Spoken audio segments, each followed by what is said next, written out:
Hey guys! Kumusta?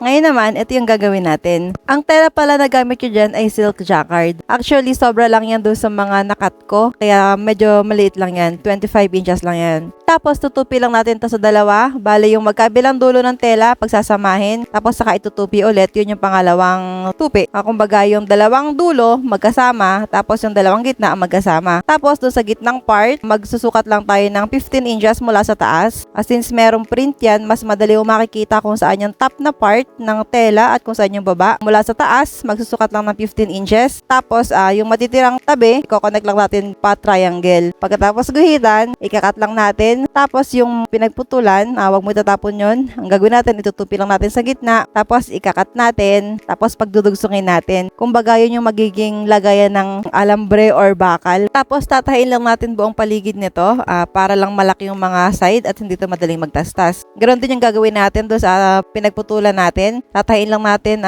buong side para hindi ito madaling magtastas. Tapos, doon sa pinakataas na part ng tela, tatahin natin ito na pabaligtad. Kumbaga, mula sa wrong side, doon tayo magtatahi. Kagaya niyan. Para malinis yung likod ng tela natin. Tapos, nagdagdag lang ako ng ibang color ng tela, kulay white. Yan yung parang gagawin na frills or yung laylayan ng ating cortina. So, yun. Yan pala is 5 inches yung lapad. Tinahila yung bawat side para maiwasan magtastas. Tapos, saka ko siya na sheer or yung parang kulubot-kulubot na yan para sa design ba. Ganon din yung ginawa ko dun sa kulay blue kanina na tangkay para medyo umigsi tapos may design yung pinakataas. So, ngayon, i-assemble lang natin. Kung may design yung tela ninyo, make sure lang na tama ang pagkakapwesto. Yung taas is nasa taas at yung baba ay nasa baba para hindi ka na mahirapan sa pagkatastas kung sakali na magkamali ka ng tahi.